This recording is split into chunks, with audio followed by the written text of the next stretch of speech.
On today's episode of Miami Geeks Weekly Updates, we have Cyberpunk news, guys. Also, Call of Duty Black Ops Cold War Season 1 trailer hits. And Sega CCO says that Nintendo Switch is for kids and teens only. Well, we'll get to that now. We got all this and much more on this episode of the Miami Geeks. Stay tuned.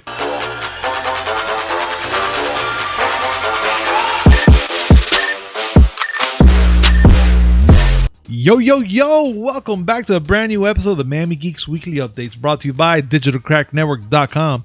I'm your host, Punisher305, and with me as always, Uncle Willie. Dude, is there anything in this world that's going on that is not named Cyberpunk? Bro, I don't know. All I know is I woke up today and it's just Cyberpunk news everywhere. Last night at midnight, I saw little tidbits of things that are going on with Cyberpunk, and it was not good news. I don't know what's going on. All right, we'll get to that. But first...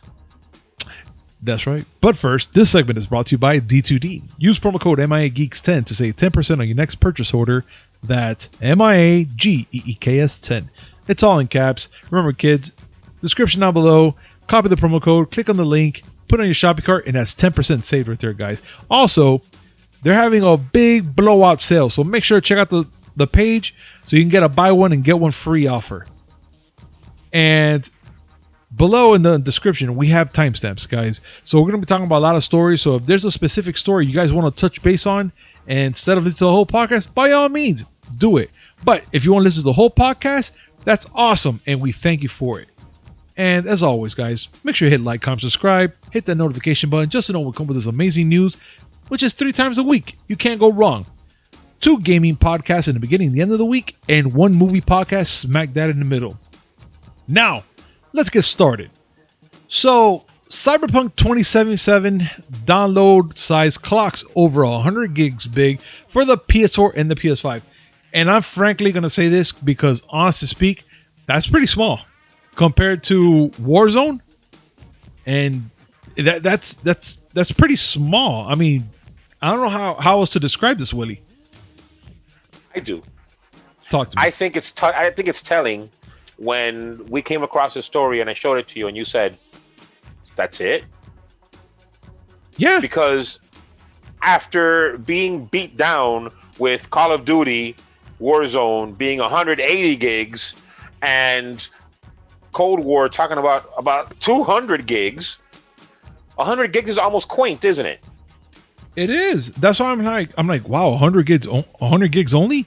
So technically, I'm just like, wow, I'm happy. That's simply amazing. Okay, let me say this from 2 different perspectives, yours and mine.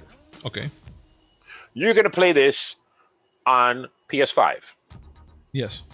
The PS5 architecture is very robust, and you can download and uncompress all this relatively quickly. If I were to play this game, I would be doing it on a PS4. I would need to plan on a weekend around downloading this. Because PS4's architecture is not as robust. It takes for fucking ever to download something on PS4. Yeah, it does. So, for y'all that have the PS5, you know what? I'm happy for you. But fuck you. Because while you're sitting there playing Cyberpunk, I am planning my entire life around when this shit's gonna end.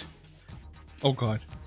I mean, if I were to buy it, which I'm not, because let me tell you, Cyberpunk, I don't know about you, like I don't know what you have on your Twitter feed, but on my Twitter feed, Cyberpunk is the most polarizing thing on it right now. I have a Twitter, but I don't even check it at times sometimes. I don't want to talk about your personal problems, okay? All I'm saying is, I don't know what your Twitter feed has on there. I don't want to know whether or not you have a Twitter and how you use your Twitter. Anyway. Oh my God. This segment is brought to you by... No. Anyway, but like there's people talking about that. It's a great game. It's I saw one that was talking about this is your dad's rock, not punk rock. Which is like, isn't your dad's rock punk rock? Isn't I'm sorry. They will say your dad's rock, not heavy metal. Okay. Which is insinuating punk rock. Punk rock is still fucking good, but then again, I'm 50. And then you cannot go a day without going past the controversy surrounding the game. There's a lot of vibes of transphobia with their marketing, and there's also a lot of talk about, oh yeah, it might be a good game, but remember all the crunch that it took to get it here. I wouldn't want to go through all that stuff because that itself is an entire podcast in and of itself. I would say for people looking to buy this, research what's going on with the game before you buy it. If something about it makes you just a little bit squidgy, maybe hold off buying it. I agree, dude. If it's gonna make you kind of like nauseous or whatnot, or even I don't know, I would say also like to add maybe a little rage. Like you're gonna get really mad over this, things like that. I say don't buy it. If it's gonna make you feel that way, just don't. And I don't want people to think that I'm sitting here and I'm dissing Cyberpunk. I'm not. I don't have the game. I haven't played the game. I can't judge the game on its merits. From what I've seen, it looks pretty amazing. I can tell you that my son actually upgraded his computer just to play this game because he's that excited about it. I get that people are excited and just want to play the game, but understand that a video game ain't just, hey, that looks pretty cool. There's a lot of behind the scenes. As a person who's had to deal with crunch before, I can tell you that crunch is not fun, and seeing a video game succeed off the backs of people who had to put in 100-hour weeks, that ain't cool. We'll let that marinate there for a bit, and let's keep moving because I know our fans. I know they're probably swamped up the tits already with freaking Cyberpunk 2077 news. Let's bring some tits. Why not? I got tits. You just made tits 40% less nice by saying that. But does my milkshake bring you to the yard? Your milkshake is curdled. Anyways, so we're gonna be talking about something new, and it's about the Game Awards that's coming up soon. And why the Game Awards? Because it looks like Xbox is gonna be bringing up something and announcing something big within that show. There's some breadcrumb trails that have evidence that Xbox is up to something big, and then of course is up their sleeves. So they're gonna try to do this whole, oh yeah, and one more thing type of shtick, which they've been very known to do things like that. I mean, come on, this year alone they got Bethesda. They did a bunch of other things there, which is I'm still kind of blown away from the things they've done. But of course, they're gonna do something big here. We have no idea what they're gonna do. But they're just mentioning little things here and there for the Game Awards, and I'm looking to see what they're gonna bring up. Willie, being that they're doing this type of little secret message type of thing, what do you think? It's secret, but not secret. Yeah, because Xbox is promoting the Game Awards hard, like through Twitter and Facebook and whatnot. They're throwing out there, oh yeah, watch the Game Awards. Yeah. And most importantly, on this Game Beats podcast, Jeff Grubb said Microsoft has something coming to the Game Awards. I know that much, quote unquote. So they're rolling up something that's pretty large. And I will tell you this, like, I normally don't care about the Game Awards because to me, I mean, I've said it before, things like E3 and the Game Awards are like just big games industry circle jerks. Yeah, that's right. But one thing that I will give the Game Awards credit for is that they have like substantial news and reveals. My favorite one was when they went and showed Joker as being in Smash Brothers. Oh yeah. Which right. I thought it was funny because nobody saw it coming. I don't think nobody. And that's the kind of stuff. That's the kind of stuff that they do on the regular at the Game Awards. Say what you want about Jeff Gerstmann. I mean, you know, the Doritos and Mountain Dew face is legendary now. But you know, he knows how to pop some serious reveals. He does. So and I it's actually something to look forward to. Something to look forward to for the Game Awards. Xbox has some big news. Is it actual exclusives? I mean, who knows? To be honest, we don't know. Okay, what would be the one thing outside of new Xbox exclusives that you would care about from them? Honestly, I have none, to be honest. And if I was an Xbox fanboy, I would probably say an announcement of Halo. I guess. To be honest, at least my Halo opinion. Infinite would be great, and it'd be even greater if people would stop complaining about the way it looks. Mm-hmm. But, you know, that's the only thing I can think of that they can announce. Unless they go and say, oh, yeah, we bought Nintendo. Oh, that will be a big headliner right there as well. But Nintendo has its own problems, as we will discuss. Yeah. And, just to give you guys a quick heads up for those who are wondering when the Game Awards are going to come on, it's going to be in just a few days away, December 10th at 7 p.m. Eastern. I'm not going to name the other time zones because this is all I know for now. So 7 p.m. Eastern. Go, what? You're an East Coast bitch. Shut your face. I could have got West Coast too, but this is all I get. Well, yeah, because I'm just going to keep it to what I know. Like the two-step dance, I just keep it simple, baby. Keep it simple. Yes, I know. Yes, I get it. But you did mention something, and then we're going to bring up Nintendo news, which Nintendo is on fire. Fire! Right now, let's start off with this one, which is big news. Nintendo trends on Twitter as Etika Joy-Con ban fuels fan frustration. And for those that don't know Etika, he was a big YouTuber and I think also a Twitch streamer. And he was just big in the Nintendo world. He used to stream and put a lot of Nintendo games out there. But sadly, 2019, he was not feeling, okay in the head. And he decided to take his life. Which, again, guys, I'm just going to say this really quick here. Remember that you always have friends and suicide is never the answer. Remember, reach out. Everybody and anyone that is your friend, family, whatever, we're always here to talk to you. Even us. If you guys want to speak to us and talk to us, we're here for you too. Remember, you're not alone in this world and everybody loves you. Just remember that. But now somebody does. Yeah. Somebody somewhere does. Yeah. But okay. Well, like I always say, I always love everybody.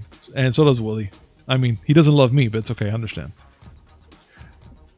Whatever. Why do you look at me when thirsty? Get some water. Ugh. All the flavors in the world, you chose salty. Ugh. Says the guy whose mouth is basically mayonnaise right now. Anyway. But okay. What happened is Captain Alex, who has an Etsy store, has started selling a custom Joy-Con shells that was sort of like a tribute to, I'm not sure if you pronounce it Etika or Etika. I apologize either way. From what I heard, it's Etika, but who knows? We might be wrong as well. But if it's Etika, it's Etika. But content creator Captain Alex has an Etsy store where he was selling Joy-Con shells basically as a form of he was selling them for charity. They were themed for Etika, and they evidently were pretty popular. But Nintendo, because they have to Nintendo, sent Captain Alex a cease and desist on several products that he sold on his Etsy store, including the Joy-Con shells. Now, let's just get the legal stuff out of the way. Nintendo owns trademarks and copyrights. They run the gamut from everywhere from Mario all the way down to the shape of the Joy-Cons. And they have to protect those, because if they don't protect those, they lose them. That's a little thing about law that you don't know. If you have a trademark, you have a copyright, you have to protect them. If someone takes your copyright or your trademark and you do not defend them, you lose them. Yep. The thing with Nintendo is that they are historically extremely litigious when it comes to things like this. They sent the cease and desist to Captain Alex, who again has more things than just these Etika-themed Joy-Con shells for sale on his Etsy store. It took it all down. Wow. Is it legally smart? Yes, it is. But it's a bad look, especially in the case of the Joy-Cons, the Joy-Con shells, because it's for charity. So no one's going to look at it as, well, Nintendo's trying to, protect their trademarks and copyrights. No, they're going to look at it as Nintendo is, shitting on charity. Yeah. Considering the month that Nintendo has had, not a good look. Let me go back. These are stories that have gone on over the last few weeks that maybe we haven't mentioned, but are big in their communities. We'll start with Super Smash Brothers. There was a tournament. This was late November. There was a tournament that was going to go on for Super Smash Brothers Melee. Because of social distancing, this tournament was going to be handled virtually. And because the netcode for the original Super Smash Brothers Melee is made out of turkey paste, they were going to use modified GameCubes that were handling a different kind of netcode than what was originally in the game. Getting into details is irrelevant because that's not the story. The story is, I will say this much. The netcode was running the way it was because it was being run on the Dolphin emulator. Dolphin is an emulator for GameCube and for Wii. Nintendo got wind of this and sent the tournament organizers a cease and desist. Since they were not using original GameCube hardware, Nintendo decided, no, we have to protect our copyrights and our trademarks, and sent a cease and desist. That pissed off a lot of people who were into this because Super Smash Bros. Melee is still a very popular fighting game on the fighting game circuit. Like games like tournaments like Evo still have some form of Super Smash Brothers in their lineups pretty much every year, and Melee is one of the popular ones. But again, because the netcode for the original Melee was made at a time when online wasn't that big of a deal, it wasn't robust enough to be able to handle multiple users pounding the hell out of it. Yeah. Okay, so Nintendo shut that down. There was another tournament going on for Splatoon 2. It was called, I don't remember the name of the tournament now. But there was a tournament going on for Splatoon 2 that was already in its finals. It was called the North American Open. I think it was getting to the finals. They got wind of what was happening with the Super Smash Bros. Melee tournament, decided to tweet in solidarity for the Super Smash Bros. Melee tournament, and Nintendo, because, listen, all of y'all that love the Nintendo, love Nintendo as a company, this is not a slight against Nintendo as far as your memories, but Nintendo's a little bitch company. Because they found out that the Splatoon tournament participants were in solidarity against the Smash Brothers Melee tournament that got canceled. Nintendo canceled that tournament too. I'm shocked, to be honest, about that. I was like, what? And again, it's petty bullshit. You can say whatever you want about Nintendo. That's essentially squashing free speech. It is. That's you can tweet whatever the fuck you want. This goes back to last year when Blizzard shut down an esports commentator because he preached solidarity for Hong Kong. Same fucking shit. And Nintendo still has dirt in their own home because consumer rights groups are launching a joint investigation about the ever so prominent Joy-Con drift. Something that you say that you're still dealing with, Punisher. Yep, I am. Actually, I am. And it sucks, dude. You can't play a regular game with that thing just kind of drifting to one side. So now you have consumer rights groups in the Netherlands, Belgium, France, Greece, Italy, Norway, Portugal, Slovenia, and Slovakia. Jesus.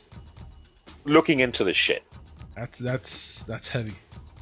And I guarantee at least 2 people out there haven't heard one of those countries in their lives.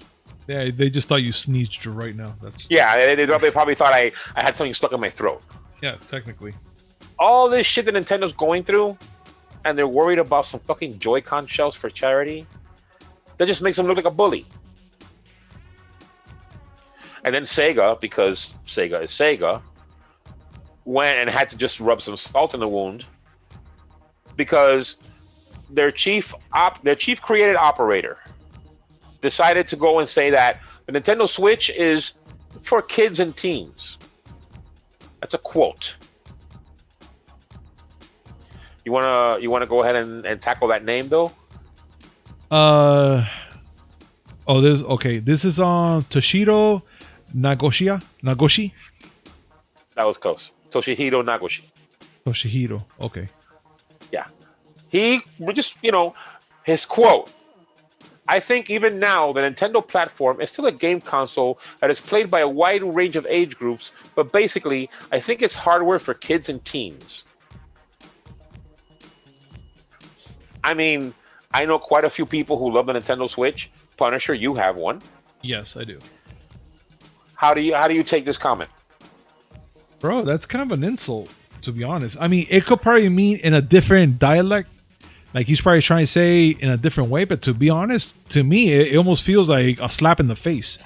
Like, oh yeah, this is only a kid, like for kids and teens or whatever. Like they don't give a damn, like the way it sounds. But they probably have a different dialect to it. Go ahead. You know what it reminds me of? It reminds me of the old days when the Genesis was out and they were trying to paint Nintendo as that company that makes kiddie games. Yeah, I remember that. Yeah. Those Genesis Edgelord days. Yeah, I remember when Sega that. was actually fucking good because Sega of Japan is a piece of shit and I will fight anyone who says otherwise. I actually agree with you, and this will be a better fight than that one of the Logan kids fighting Mayweather. No, Logan Paul is going to fight Floyd Mayweather. Listen, he picked the right. I will say this: Logan Paul picked the right person. Yeah. Because Floyd Mayweather doesn't like to throw hands. He just likes to block and block and block and ooh, I hit you. Block and block and block and ooh, I hit you. I said this before, and I'm going to say it right now. I want to see a fight where Logan Paul goes up against Mike Tyson. Because Tyson looks right now like he can beat people back into the Stone Age. Bro, I will not fight him. You saw the fight with him and Roy Jones Jr. Oh my God. His hit, dude, he admitted it. He knows he did. And then Tyson the fact won. That, I mean, we're off a little topic here, guys. Bear with us. But Tyson won that fight. Tyson won that fight hands down. But okay, I want to bring up what I mentioned earlier. Please go ahead. I want Tyson. I want Tyson to fight Logan Paul.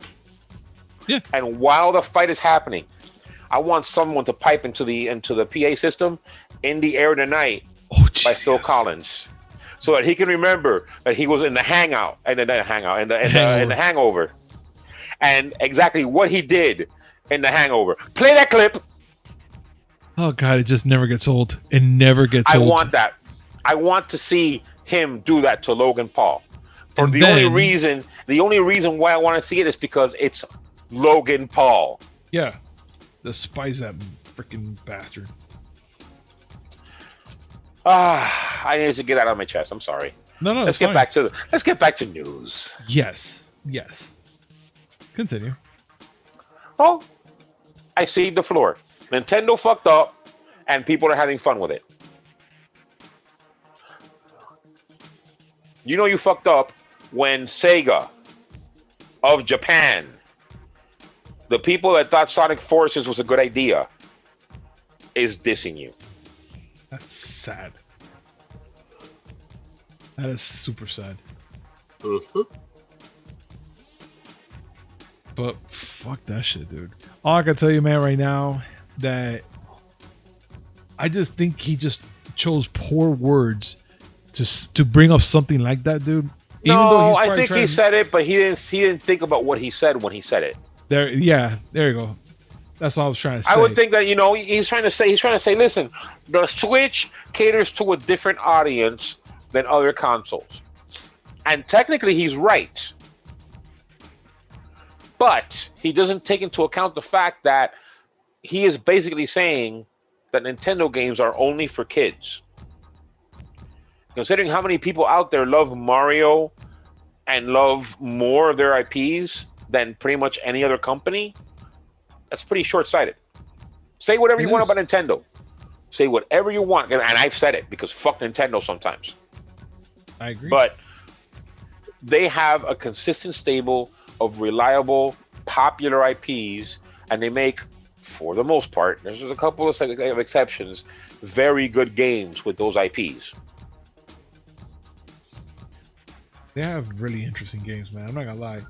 I've been seeing Nintendo bring up some pretty bad games, and I was like, wow, this is actually pretty tight games. Dude, they're getting Doom soon. Or they already have Doom. Well, but okay, but that's third party. That's third party. I'm talking about their own games. We talked about it this past Friday. Super Smash Brothers is fighting games, the video game. Yeah. It's actually video games, the video game. Because where else can you have Pac-Man fight Game & Watch guy? You're right. I just think, I don't know. I just think he said it, but he didn't. I don't know. Fuck it. It sucks because it's a Sega CCO saying shit like that, dude. And it's like, yeah, okay. He's probably looking at it from a creative standpoint, because Nintendo games typically have bright colors and cute, inoffensive characters. Yeah. Historically. Yeah. He forgot for a second that Nintendo is the exclusive publisher for Bayonetta. Mm-hmm. Yeah. A game that they had, but they didn't want to go and spend money to put a part 2, by the way. That sucks balls, dude. That sucks balls. That's a good game. But Sega had Bayonetta. They published Bayonetta. They didn't have the balls to go and put money in for a second part, and Nintendo stepped up and said, yeah, we'll do it.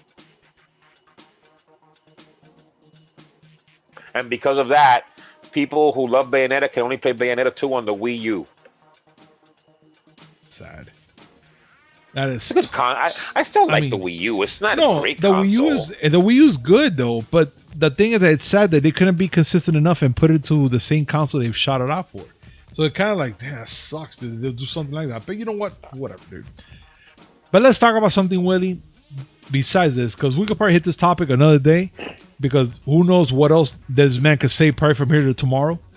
But let's talk about what's going on now, and it's the PS5 exclusively period for Deathloop Ghostwire Tokyo revealed, which we called it. We called it a couple times. We said it over a couple podcasts ago about these games, when they're going to come out, and that they're going to be exclusives. Now that the next gen consoles are out, console manufacturers Sony and Microsoft are working hard to show off their games for the next, for the upcoming Xbox Series X and S and the PlayStation 5 over the next 2 years. But a montage from Sony revealed that the details exclusively periods for notable games like Deathloop, Ghostwire Tokyo, and Gran Turismo 7, and much more.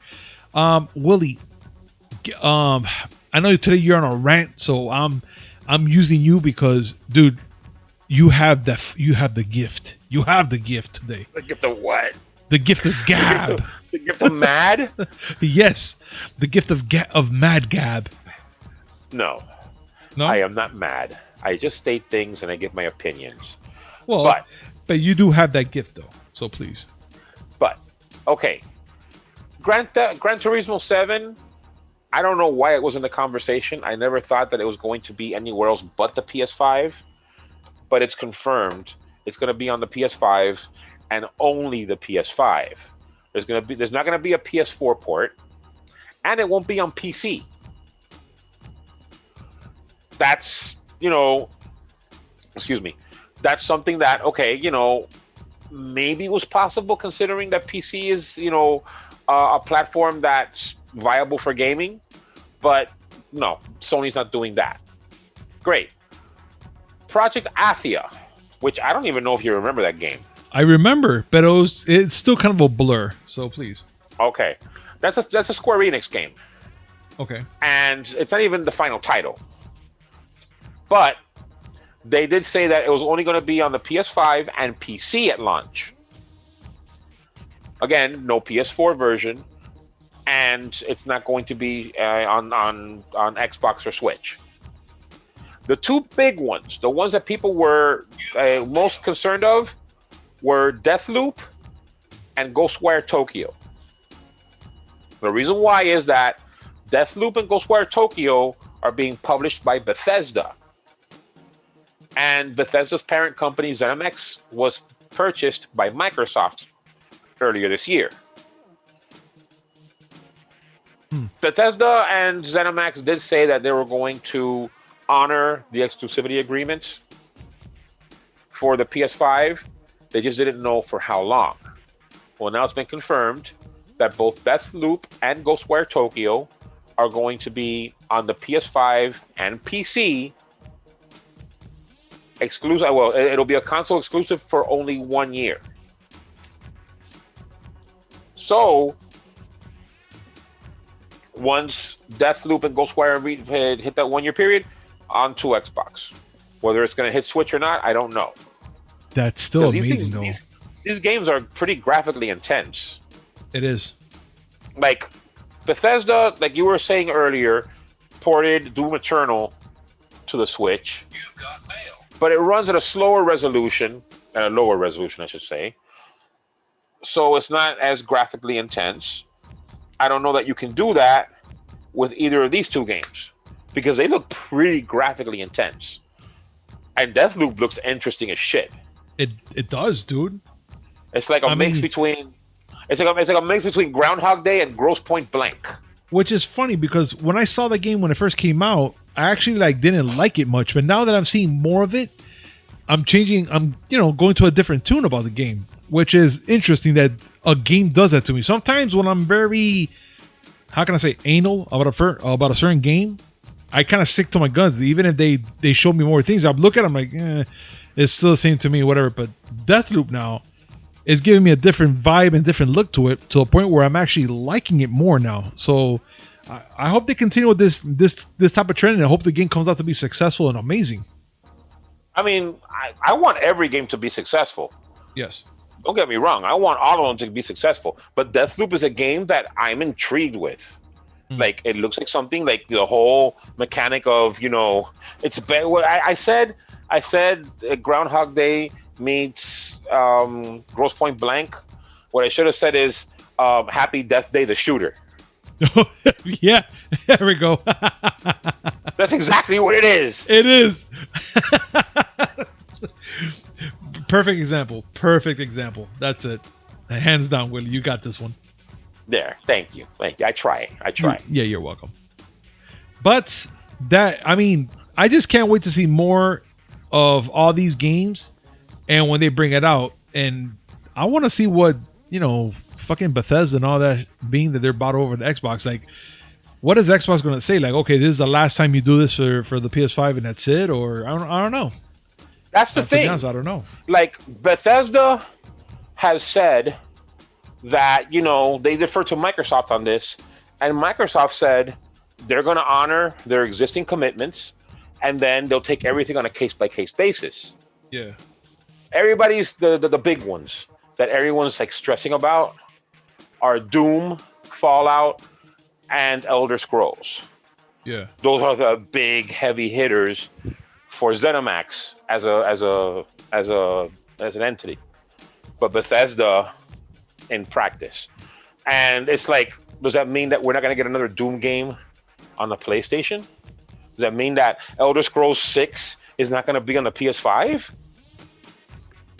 We're talking about the lack of exclusives on Xbox. If they were to go and say, oh yeah, Elder Scrolls 6 only on Xbox, if that's the announcement they make at the Game Awards, holy shit. We wouldn't have to come on that same night and talk about it immediately. I will have to, right? Well, I'll probably have to live stream it. Yes, because I don't know what to do. I would not know what to do. So yeah, Willie, man. So let's see what happens in the near future. And man, if they come up with this shit, we're gonna have to live stream it somehow. I don't know how, but we're gonna do it. But now let's keep going to the other news, man, which is it came out today, and it's Call of Duty Black Ops Cold War Season 1 trailer shows off an 80s mall, which is a new freaking map with a new operator. Now, it's a highly anticipated trailer because everyone was kind of like, okay, let's see a Season 1 for this fucking game because it's actually a really good game. I haven't even played the freaking story on this game. I just been on freaking the online and just playing. That's it. I haven't done anything else. But they came out with a Season 1 trailer, which I'm showing now to everybody here. And we get to meet a new operator, ex-KGB member, Stitch. I was going to call him Stitches. Excuse me. Who has it out for Russell Adler. Stitch was assigned to Rebirth Island and helped the Nazis create Nova 6. Yeah, we're going that far back, kids. And there's more to this story. And this is the best part, which is, to me, it makes me giddy. It's free content, and it's updating December 16th. Free content. Free is always great, you know? I love free. And we're going to get a new freaking operator, a new map for Season 1. And who knows, because this is just pretty much, like the tip of the iceberg, maybe. Maybe they're going to give us something else, a new weapon or whatnot. But December 16th, kids, we're going to get something new. And I'm ready. I'm ready for this shit. I can't wait. And what are your thoughts? Actually, guys, we would love to hear your thoughts. I've been seeing a lot of people lately hitting us up in the comments, which it makes me happy to see that because we get to see your expressions, what you think. If you don't like, you like. And I love it. But I want to know more. Yes, I'm a greedy person. I want to know more. What do you guys think about this new trailer? Willie, are you familiar with this new trailer by any chance? I have seen the trailer. What I are your defer thoughts? I defer to the experts because I am not Call of Duty fanatic. I do not like Call of Duty. I don't like Call of Duty because I'm not good at it. That's really all there is to it. I'm not good at first person shooters. Well, it's fine. But still, at least the how can I say, the aspects of the game, how it looks, like the colors, the character, all that, like that one part when they shove the knife in the guy's eye and you're actually looking at him doing that, that's pretty intense.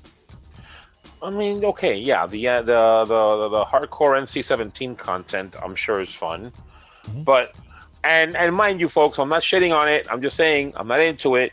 I will say that free recurring content is a good thing. There's one thing that Activision Blizzard has been able to do with the Call of Duty series is to keep people engaged with the multiplayer, because there's still people playing Call of Duty World at War multiplayer, and that shit is older than my grandchildren, literally, because that's not even fair. The youngest one is only one. That's not even fair. That's but still, not fair. There are people that still play Call of Duty Ghosts multiplayer, and no one likes Ghosts. That's messed up. But it's true. It is true. It is really true. Let's talk about something that people like to play. How about that? You know what? Let's. And it's something that's really near and dear to you, Willie, which we always talk about it somehow, some way in every podcast. Not every. In the majority of the podcasts, you bring this game up every once in a blue. And it's Scott Pilgrim versus the World. The game re-released January 14th. So they're coming out with a re-release for this game for 2021. And Ubisoft announced it on 2010, a 2D arcade style beat 'em up that's going to be releasing on January 14th. So they announced this a while back, and it's finally happening. So next year, we're going to be getting a complete edition, which was announced in September this year, celebrating the game's 10th birthday, including an original version of Scott Pilgrim vs. the World, the game, and as well the DLC with Knives. Can you help me out with part? Oh, Knife Chow. Wow, really?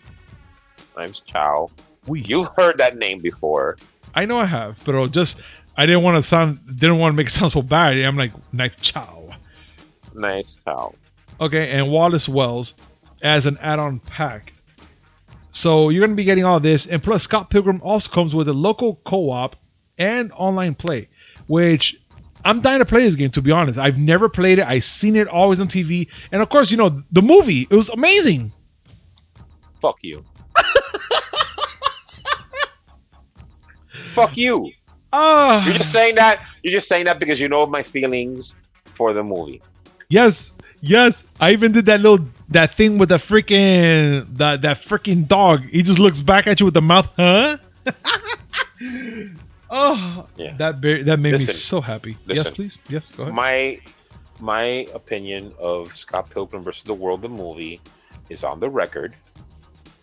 I will say that Scott Pilgrim versus the World, the game, is the perfect example of why I hate digital distribution. Because this game is a very, very good game. And it was a game that Ubisoft, the people who protect the people who protect people who sexually abuse other people, they decided, you know what? No one else is going to play this ever again.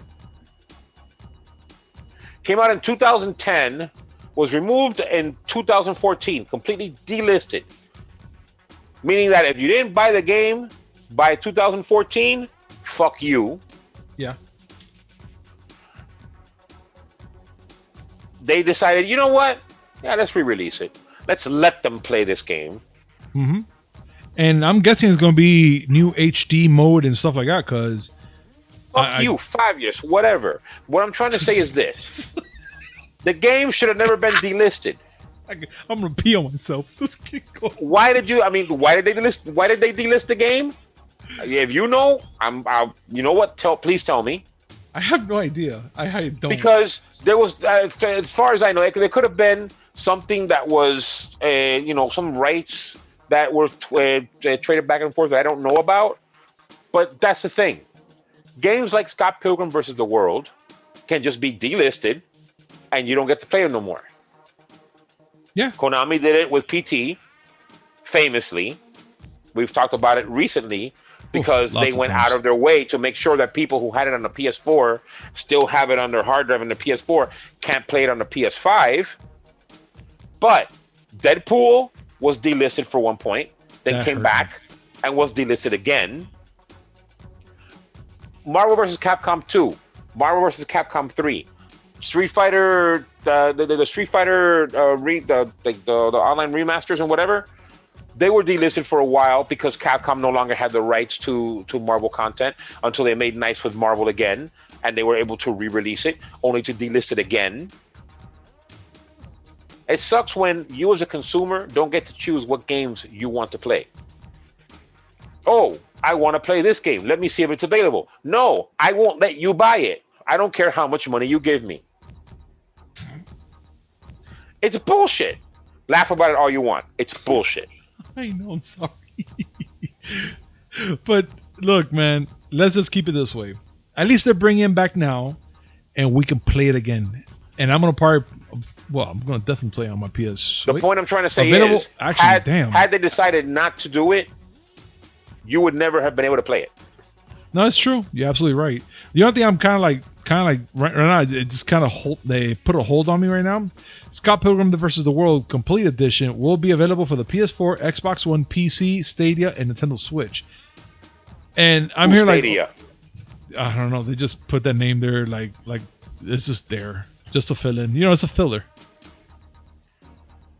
Yeah, but I know. the thing is that I'm kind of like a little like kind of wondering, will this game be playable on the PS5 and Xbox Series X now? Be glad that you're playing it. If it's PS4, if it plays on a PS4, it's backwards compatible on the PS5. All right. I'll take it that way. So fine. You'll take it. You'll take it because Ubisoft will give it to you. They better give it to me. Because they're fucking sexual assaulters. That's why.